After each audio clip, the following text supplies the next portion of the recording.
सीमत जुर्अतो हिम्मत का है इजहार, सीधी बात रिवायात सहाफत का अलंबरदार, सीधी बात। नाज़रीन गिरामी अस्सलामु अलैकुम वरहमतुल्लाहि वबरकातुहू। सीधी बात के ताज़ा तरीन प्राइम टाइम में आप लोगों का इस्तकबाल है। नाज़रीन गिरामी में अंसार अजीज़ नदवी इस वक्त आप लोगों के सामने कुछ अहम तरीन ख़बरें, कुछ वायरल वीडियोस और कुछ तनक़ीदी तज़्ज़िये लेकर के हाजिर हुआ। नाज़रीन गिरामी, सुल्या में एक मरतबा फिर हिंदुत्ववादियों की जानिब से एक मुसलमान नौजवान पर हमले की ख़बरें आ रही हैं और इधर मोहम्मद ज़ुबैर को ज़मानत मिल चुकी है सुप्रीम कोर्ट से। मोदी हुकूमत मज़ीद 78 यूट्यूब न्यूज़ चैनल्स पर पाबंदी आयद करने जा रही है, बल्कि आयद की जा चुकी है। कश्मीर में क्यों एनआईए के छापे हैं, 78 यूट्यूब न्यूज़ चैनल्स कौन से हैं और संघ से पीएफई का मुआवजा करने पर पटना की एसएसपी पर क्या मुकदमा दर्ज हुआ है तो कहाँ हुआ है, क्यों राजभर ने कहा कि अखिलेश को मुसलमानों पर मजालिम से कोई सरोकार नहीं, और तालिबात के अंडरगारमेंट्स उतारने की इसमें अब जो है कार्रवाई करती हुई नज़र आ रही है गवर्नमेंट। बहुत सारी चीज़ें नाज़रीन गिरामी ये सब तफसीलात के साथ आपके सामने रखूं, उससे पहले आप लोगों से दरख्वास्त है कि जिन अहबाब ने हमारे चैनल को सब्सक्राइब नहीं किया है कर लें। हमारी इन वीडियोस को दूसरों तक पहुंचाने में हमारी मदद करें, लिंक को शेयर करें। इदारे की मजबूती नाज़रीन गिरामी आप लोगों की मजबूती है और आप जानते हैं कि आपको करना क्या है। नाज़रीन गिरामी आइए सबसे पहले मैं आपको ले चलता हूँ सुल्या कर्नाटक के इलाके में एक मुस्लिम नौजवान पर जानलेवा हमला किया गया है। जी हाँ, जिस नौजवान को मारा गया है उसका नाम मसूद है, उम्र 19 साल बताई गई है। कर्नाटक के साहिली इलाके में सुल्या और ये उडुपी, मंगलूर और कुंदापुर के बीचों बीच रहने वाले सारे के सारे अजला कहें या फिर इलाके बहुत ही ज़्यादा हसास हो चुके हैं। मामूली बात को लेकर के यहाँ पर एक दूसरे पर हमले लगातार जारी रहते हैं। ऐसे में कल रात मसूद और सुधीर नामी दो नौजवानों के दरमियान एक दुकान के करीब झड़प हुई थी, जिसमें सुधीर के पेशानी पर हमला किया गया था, जिसकी वजह से खून आया। इसी बात को लेकर के जो है वहाँ पर मौजूद लोगों ने दोनों को छुड़ा करके वापस घर भिजवा दिया था, लेकिन बाद में सुधीर ने मसूद को फ़ोन करके कि ये मामला फ्रेंडशिप में ख़त्म कर ली जाए, उसको बुलाया और अपने दोस्तों के साथ तेज़धार हथियार से हमला कर दिया, जिसकी वजह से जो है इस वक्त मसूद की हालत बहुत ही नाजुक बताई जा रही है और धोखे से इस वक्त मसूद को हिंदुत्ववादियों की जानिब से हमला किए जाने की खबर सामने आ रही है। इसके बाद से नाज़रीन गिरामी मसूद पर जब से हमला हुआ है, रात करीब 2:30 बजे जो है उसको बुलाया गया था एक इलाके पर और वहाँ पर हमला किया गया था। उसके बाद मंगलूर के एक निजी हॉस्पिटल में दाखिल किया गया है। इसको लेकर के इस वक्त लगातार एहतिजाज हो रहे हैं कि किस तरह धोखे से मुस्लिम नौजवानों को बुला करके मारा जा रहा है और पूरी तरह से जो है इस वक्त संघ परिवार से ताल्लुक़ रखने वाले शरपसंद का ग्रुप इस तरह के मामले में मुसलमानों पर लगातार तनहा देख करके हमला कर रहा है। इस तरह का इल्ज़ाम एसटीपीआई ने भी लगाया है जो सुल्या से ताल्लुक़ रखती है और इस सिलसिले में एहतिजाज भी दर्ज किए जाने की खबरें सामने आ रही है। ये हालात है नाज़रीन गिरामी कर्नाटक के साहिली इलाके की। नाज़रीन इधर मोहम्मद ज़ुबैर को जो है सुप्रीम कोर्ट की जानिब से आज ज़मानत मिल चुकी है और 6 बजे के करीब उनको जो है आज रिहाई मिल सकती है। ये खबर मुख्तलिफ ज़राए से मिल रही है। मोहम्मद ज़ुबैर जो आल्ट न्यूज़ के बानी एडिटर हैं, इनके सिलसिले में जो गिरफ्तारी हुई थी सारी चीज़ें आप जानते हैं, जिस पर बहुत बड़ा हंगामा खड़ा हुआ था, उनके साथ जो नाइंसाफ़ी हो रही थी। बिलाखिर सुप्रीम कोर्ट से आज उनको राहत मिलने के बाद अलग अलग तरह के तबसरे इस वक्त सोशल मीडिया में पढ़ने को मिल रहे हैं। नाज़रीन गिरामी, कश्मीर में कई मकामात पर एनआईए के छापे जारी हैं, ये खबर आ रही है। कौमी तहकीकाती एजेंसी एनआईए ने बुध की सुबह श्रीनगर और पुलवामा अजला में कई मकामात पर छापे मारे। छापे साल रवां के माह मई में श्रीनगर के छानापुरा इलाके में 15 पिस्तौल बरामद होने के सिलसिले में मारे गए, ये खबर दी जा रही है। सरकारी ज़राए ने बताया कि एनआईए की टीम ने पुलिस और सीआरपीएफ एहलकारों के हमरा बुध की सुबह ज़िला पुलवामा के 5 मकामात और ज़िला श्रीनगर के 4 मकामात पर छापे मारे।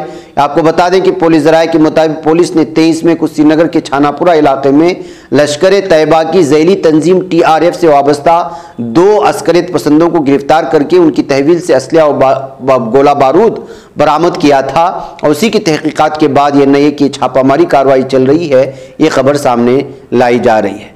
नाज़रीन गिरामी, लगातार इस वक्त जो है न्यूज़ चैनल्स पर, बिलखुसूस जो सोशल मीडिया से वाबस्ता न्यूज़ चैनल्स हैं, उस पर हुकूमत बहुत ही गहरी नज़र रखे हुए है। यही वजह है कि आप देखते हैं कि लगातार यूट्यूब पे जितने भी मशहूर इस वक्त जो है यूट्यूब चैनल्स थे, उनके व्यूवरशिप में भी बहुत ज़्यादा कमी आ रही है।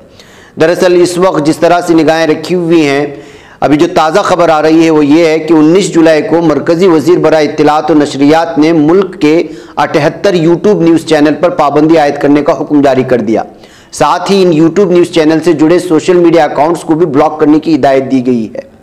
IT एक्ट 2000 की दफ़ा 69 ये की खिलाफ वर्जी के इल्ज़ाम में ये कार्रवाई की गई।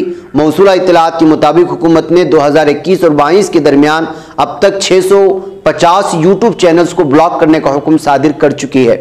काबिल जिक्र बात यह है कि वज़ारत बराए इत्तलात और नशरियात ने इससे कबल भी कई बार यूट्यूब चैनल्स को ब्लॉक करने की कार्रवाई की है।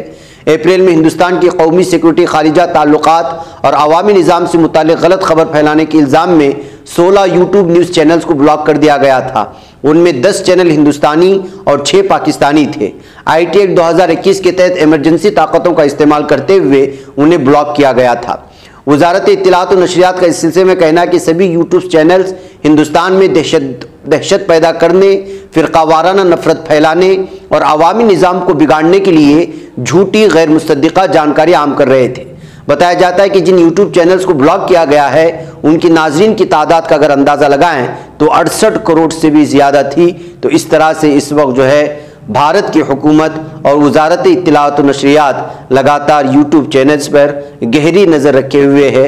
लिहाजा इस खबर के सामने आने के बाद जो अहबाब यूट्यूब में इस वक्त जो है खबरों की इशाअत में इस वक्त मशगूल हैं, उनको अपने अपने स्क्रिप्ट को दोबारा चेक करने की बहुत ज़रूरत है, ऐसा महसूस किया जा सकता है। आइए नाज़रीन गिरामी, संघ से PFE का मुआजना करने वाले पटना के SSP पर दिल्ली में FIR दर्ज कर लिया गया है। जी हाँ, आपको मालूम होना चाहिए कि बिहार में PFI से ताल्लुक़ रखने का इल्ज़ाम लगाते हुए और मार्शल आर्ट बच्चों को और मदरसे के तलबा को सिखाने का इल्ज़ाम लगाते हुए 2 लोगों को गिरफ्तार कर लिया गया था और उसके बाद एक प्रेस कॉन्फ्रेंस हुआ था। उसी प्रेस कॉन्फ्रेंस में इन्होंने जो है मुआजना किया था PFI का RSS से, जिसको लेकर के RSS खफा हो गई थी और लगातार उनको काम से हटाने के लिए मुतालबे बढ़ते जा रहे थे।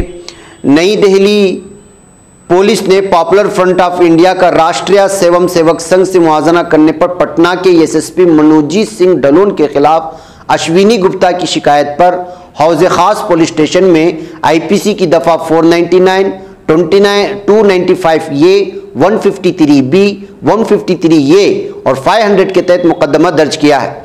उन्होंने 2047 तक हिंदुस्तान को मुबैना तौर पर इस्लामी मुल्क बनाने की साजिश के नेटवर्क का इंकिशाफ करते हुए ये मुतनाज़ तबसरा किया था। लाइव हिंदुस्तान की खबर के मुताबिक शिकायत में अश्विनी गुप्ता ने खुद को बचपन से संघ का कारकुन बताते हुए कहा कि पटना के SSP ने जानबूझकर हिंदुओं के मजहबी जज्बात को ठेस पहुंचाने और संघ को बदनाम करने के लिए रिमार्क्स दिए थे। उन्होंने दावा किया कि RSS एक गैर सियासी समाजी तंजीम है और मुल्क की खिदमत, इत्तेहाद और फलाह बहबूद के लिए कई तंजीमें चलाती हैं। गुप्ता ने RSS का PFI से मुआजना करने पर एतराज़ किया और कानूनी कार्रवाई का मुतालबा किया है, जिसको लेकर के इस वक्त मामला दर्ज कर लिया गया है। अब RSS कहाँ तक क्या खिदमत कर रही है ये तो जग जाहिर है। आइए नाज़रीन गिरामी, अखिलेश क्या वाकई में इनको मुसलमानों से कोई ताल्लुक़ नहीं है, सिर्फ वोट से उनको मतलब है मुसलमान की? दरअसल सवाल इसलिए उठता है क्योंकि लखनऊ सुहेलदेव भारतीय समाज पार्टी के सरबराह OP राजभर ने अखिलेश यादव के खिलाफ लफ्जी जंग तेज कर दी है। अखिलेश यादव पर कई ज़बानी हमले करने वाले राजभर ने इस बार कहा कि मुसलमानों को BJP का खौफ दिखाकर अखिलेश यादव जिंदा हैं। मीडिया से बात करते हुए OP राजभर ने कहा अखिलेश यादव BJP का नाम लेने से ही जिंदा हैं। वो मुसलमानों को BJP का खौफ दिखाते हैं और मुसलमान खौफ के मारे उन्हें वोट दे देते हैं। लेकिन अब मुसलमान भी समझ गए कि अखिलेश उन्हें BJP का खौफ दिखाकर वोट लेते हैं। जब मुसलमानों पर मजालिम होते हैं तो अखिलेश यादव खामोश रहते हैं। इससे पहले राजभर ने सदारती इंतखाब में क्रॉस वोटिंग की बात कही थी। उन्होंने कहा था कि समाजवादी पार्टी में बहुत बेचैनी है और इस सदारती इंतखाब के लिए वोटिंग के दौरान खुलकर सामने आई जब कई MLA ने पार्टी लाइन से हटकर क्रॉस वोटिंग की। OP राजभर के अखिलेश यादव से नाराज होने की एक और वजह सामने आ रही है। OP राजभर ने कहा कि अखिलेश यादव ने जयंत चौधरी को राज्यसभा भेजा, लेकिन हमारी पार्टी को यह MLC की भी सीट नहीं थी। तो नाज़रीन गिरामी, इस तरह से अब जो है राजभर लगातार अखिलेश यादव को मुस्लिम के लिए सिर्फ जो है वोट के लिए इस्तेमाल करने का इल्ज़ाम लगाते हुए नजर आ रहे हैं। नाज़रीन, हमने कल एक खबर आप लोगों के सामने रखी थी प्राइम टाइम में कि केरला के कोल्लम में किस तरह से जो है नीट एग्ज़ाम देने आई हुई तालिबात के साथ बहुत ही ज़्यादा जिस्मानी हरासानी हुई और अंडरगारमेंट्स तक निकालने पर मजबूर किया गया। इस सिलसिले में मज़ीद तालिबात ने भी जो है पुलिस थाने में जाकर के मुतअल्लिक़ा जो कसूरवार ख़वातीन हैं या इंतज़ामिया है उनके ख़िलाफ़ मामला दर्ज करवाया है और ये मामला इस वक्त जो है केरला में बहुत ही ज़्यादा गुस्से का सबब बना हुआ है। नाज़रीन गिरामी, दुबई से आने वाले मुसाफिर की जब छानबीन की गई तो उस वक्त जो उसके बैग में 10 एयरगन समेत मुख्तलिफ टेलीस्कोपिक अशिया मिली थी जो दूर की चीज़ों को जो है करीब से पेश करने की कोशिश करती हैं। बैकअप नाज़रीन गिरामी, अभी तक इस मुलजिम की शनाख्त सामने नहीं लाई गई है। लखनऊ के मजिस्ट्रेट के सामने जो है पेश कर दिया गया है। 1962 सेक्शन 110 के तहत जो है इस वक्त उसको गिरफ्तार करके मजीद तहकीक करने की कोशिश हो रही। आपको इस सिलसिले में मालूम होना चाहिए कि 14 जुलाई को भी इंदिरा गांधी इंटरनेशनल हवाई अड्डे पर वियतनाम से आए हुए एक भारतीय जोड़े के पास भी जो है 22 लाख से ज़्यादा मालियत के 45 एयरगन जो है वो जब्त कर लिए गए थे। बहरकैफ नाज़रीन गिरामी, लगता है कि गोदी मीडिया भी अब जो है समझने लगी है कि भारत का हशर क्या होने वाला है। जी हाँ, महंगाई जिस कदर बड़ी है और अंजना ओम कश्यप को तो आप जानते हैं, अलग अलग नामों से गोदी मीडिया के नाम से पहचाने जाते हैं, उनकी कई मीम्स भी बनते हैं और लतीफ़े भी बनाए जाते हैं। लेकिन कल अचानक महंगाई बढ़ाए जाने पर और मिडिल क्लास लोगों की परेशानी बढ़ने के बाद वो भी जो है गुस्से में नज़र आती हुई नज़र आ रही हैं। इसी वजह से उनकी कल एक उनके ख़ास प्रोग्राम की वीडियोस जिसमें उन्होंने हुकूमत से सवाल किया है, उसकी वीडियो बहुत ज़्यादा वायरल हो रही है। इस वीडियो को भी देखें। और आपको मालूम होना चाहिए कि कर्नाटक के साहिली इलाके में और बिलखुसूस जो गोवा के बॉर्डर को जोड़ने वाले इलाके हैं, जो वहाँ से महाराष्ट्र को जोड़ते हैं, वहाँ पर लगातार बरसात हो रही है और मूसलाधार बारिश में जो मुख्तलिफ़ किस्म के यहाँ बहुत सारे देखने के मनाजिर हैं वो इस वक्त अलग अलग वीडियोस की शक्ल में लोगों के सामने नज़ारे के तौर पर पेश किए जा रहे हैं। इस वक्त जो वीडियो आपके सामने चल रही है इसको दूध सागर फॉल्स कहा जाता है। जब आप गोवा और बेलगाम के दरमियान जो कर्नाटक में आता है उसके दरमियान अगर ट्रेन का रूट इख्तियार करेंगे तो आपको ये खूबसूरत मंज़र नज़र आएगा। इसी मंज़र को एक सयाह ने पेश करने की कोशिश की है। मंज़र खूबसूरत लगा तो अल्लाह की किसी भी राज्य के वित्त मंत्री बैठे, लेकिन फैसला और फैसले के लिए जवाबदेह और जिम्मेदार तो वित्त मंत्री को, आपकी सरकार को ठहराया जाएगा। ऐसे में ये क्यों ना कहा जाए कि जो मिडिल क्लास है इस देश का, उस पर एक के बाद एक तरीके खोज खोज कर मार कर रहे हैं आप लोग। ये 5% टैक्स का इजाफा तो है ना उनके लिए। ये कोविड वाला मामला कब तक चलता रहेगा टीकाकरण के लिए? उसके बाद लाभार्थी जो आप देते हैं, स्कीम देते रहते हैं। क्या तमाम सरकारें अपने अपने पेट स्कीम को जारी रखने के लिए आम आदमी से टैक्स वसूली कर रही हैं इस देश में? ऐसे नायाब आइडियाज क्यों नहीं सोचते हैं सर, जिससे आम आदमी पर, मिडिल क्लास पर मारना पड़े? आपको अपने सोर्सेज ऑफ रेवेन्यू भी होता रहे, जो आपको सरकारी काम के लिए चाहिए वो करिए। मिडिल क्लास पर क्यों मार सकते? अनाज, गेहूं, दाल, आप सोचिए कि दूध, दही, लस्सी, छाछ, टेट्रा पैक, जिस पर आधा मिडिल क्लास चल रहा है यहाँ वहां, आप सब पर मार कर रहे हैं। छोड़िए विपक्ष के विरोध को, कांग्रेस के फाइनेंस मिनिस्टर्स ने सहमति दे दी। इससे सही नहीं हो जाता ना? आपका भी वही स्टैंड था, तब तो ये जीएसटी 5% लग रहा है ना। कांग्रेस के मत्थे डाल डालकर अपने फैसलों को कब तक सही ठहराइएगा? इस देश का दुर्भाग्य ही है कि जो इस देश में सबसे रिचेस्ट 1% है, उसके पास more than 4 times of total for 70% poorest है। उनके पास पूरा धन इस वक्त एकत्रित है और जो टैक्स पेयर है वो उस पर टैक्स की मार मारते रहिए, हर कदम पर मारते रहिए। तो झेल तो रहा है आम व्यक्ति।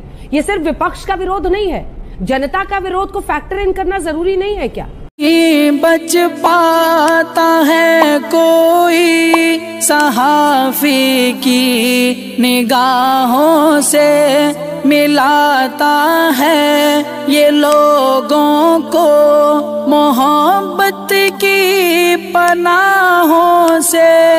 करम और दर्द मंदी का है एक संसार, सीधी बात अजीमत जुर्अतो हिम्मत का है इजहार, सीधी बात अजीमत जुर्अतो हिम्मत का है इजहार, सीधी बात। ये चैनल हक निगर बनकर कुचल देता है फितनों को।